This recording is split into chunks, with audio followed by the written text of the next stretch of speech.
Hey everyone, Jessica Dean here, and today we're going to talk about how to get started with Fermyon on Azure. Now you can see right here that I'm currently in my Git installer folder. I'm going to go ahead and cd over into Azure Terraform. And let's go ahead and just do a Terraform version so that you can see the version of Terraform I'm using as of the time of this video. I'm using Terraform version 1.2.4.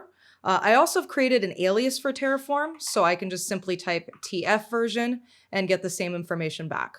Throughout the video, I'm going to go ahead and use TF just because that's my preference. You can set up your terminal however you like. Now, the next thing we're going to do once we're in that Azure Terraform directory is I'm just going to go ahead and initialize the directory. That's going to go and take a look at the Terraform files and the plugins that are needed. It's going to make sure that it downloads that, and it's going to set the environment up so that I can be able to use Terraform with the Terraform plan and files. We're going to go ahead and clear. And then now I'm just going to go ahead and apply the Terraform configuration. Now I'm going to make sure that I override a variable for enabling Let's Encrypt. This way we'll be able to have TLS set up for our application. So everything will automatically be provisioned with a staging. You can also do production if you want using Let's Encrypt. But we're going to set it up with a staging signing certificate. So everything is running through HTTPS rather than HTTP. You can use either one. I'm just going to go ahead and do Let's Encrypt. This is going to deploy everything we need out into Azure. I'm going to go ahead and type yes here. And ultimately, this is going to create our resource group for us. It's going to create a resource group name, looks like rg-valued-alpaca. This is just generating a random name with a pet name, just something fun. And it's also going to create an SSH key paired. It's going to set up all the networking. And this is going to allow Fermyon and Hippo and Bindle and every tool to run on a single virtual machine in Azure. After the infrastructure itself gets provisioned, a script will run that'll actually set up Hippo and Spin and Bindle and all the other tools that's required for this. So it should be pretty easy and pretty straightforward. Setting up infrastructure and deploying can take a little bit of time, but thanks to the magic of video editing, it shouldn't be too long for you. And look at that, it's already done. Magic, wow. All right. Now we're going to go ahead and get the private key. Again, this created an SSH key pair. I'm going to go ahead and output that contents to a file on my system.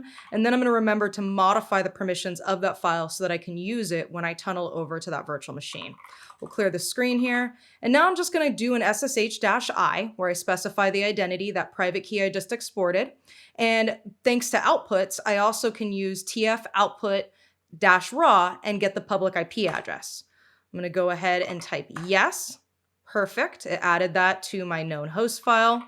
We'll go ahead and clear. And now I'm just going to go ahead and tail var log cloud init dash output.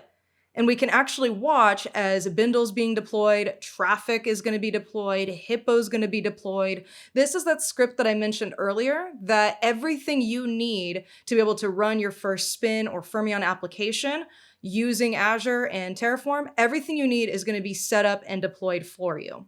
At the end of this, it's also going to give us some exported environment variables that you can use with important information. We'll also show you how you can grab that locally without having to go through from a tunnel. But this will just allow us to monitor when that deployment of everything that we need from an application side of things, when that deployment is successful and healthy.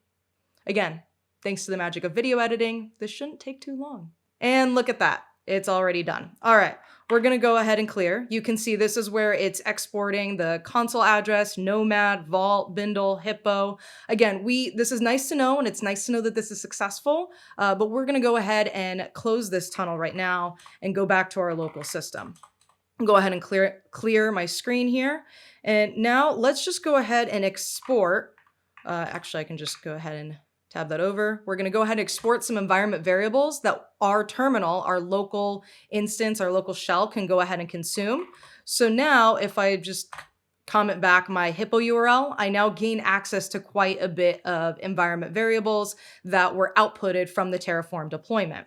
So since I also have things like the Hippo URL, I also have the Hippo username and password set up as local environment variables, I can just go ahead and do a Hippo login. Great, and now I'm logged in as the administrator. The next step is going to be to set up Spin and Spin templates. Now, I have already previously installed the Hippo binary, which is how I'm using Hippo, as well as spin. So you can see here's my spin binary, as well as if I do which, make sure that I spell that correctly, which Hippo, there's my Hippo binary. So there's docs that you can go read on how to make sure that you have access to those command line tools. Once you do, we can go ahead and run spin templates. And this is going to install some getting started templates. Now, these aren't anything complex when it comes to applications. They're very simple kind of hello world starting templates for HTTP, both Go and Rust, and Redis with Go and Rust. Once we have those getting started templates, we can actually create our first spin app. So I'm going to go ahead and do spin new. I'm going to choose HTTP Rust, and I'm going to call it my Azure app. Now I'm also going to give it a product description of my Azure app. We'll leave everything else as default, and then we're going to go ahead and cd into that directory.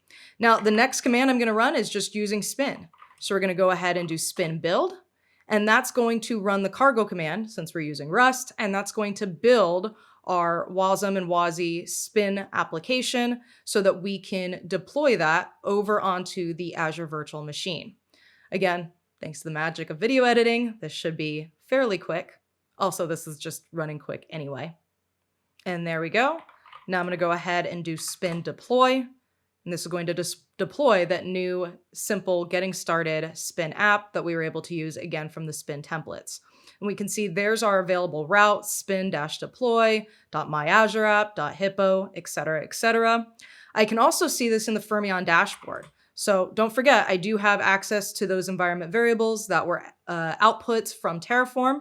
So I can go ahead and copy that over to my clipboard. I am using a Mac, so I'm going to go ahead and pipe that over. Make sure that there's a space here. Pipe that over to pb copy. Perfect. And then now I'll just go ahead and say open. We're going to go ahead and open the Hippo URL. There we go. And I can go ahead and type admin. There we go. And save password. We can see there is my Azure app that has been deployed. I can see the URL. I can also see the version 0.1.0. If I drill down into this, I can see hello Fermyon and my app has been deployed. You'll also notice that we do have the little lock here because again, we did set up Let's Encrypt, so there is TLS encryption. Now, what's neat is we can also make changes to this application. So let's go ahead and clear the screen here. And I'm going to go ahead and open this in Visual Studio Code.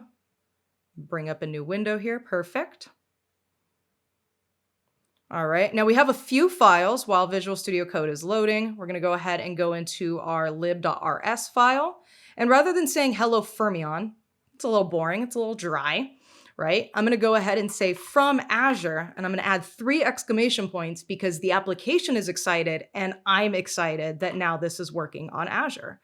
Now, I'm also going to go ahead and bump the version because we saw previously it was 0.1.0. We're going to go ahead and just bump that version up to 0.1. Great. We'll save that. I'll go back over to my terminal here. There we go. And now we'll just go ahead and rebuild, spin build. Should build nice and quick now because we've made very minor changes. And we'll go ahead and do spin deploy. And that's going to deploy that new version 0.1.1. There we go. I can see that that route has been created.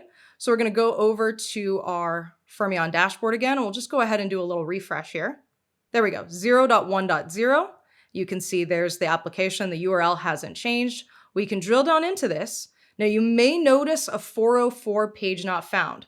Remember, we are using Let's Encrypt, and that has to go out and generate certs and be able to make sure that it's handling routing from the backend.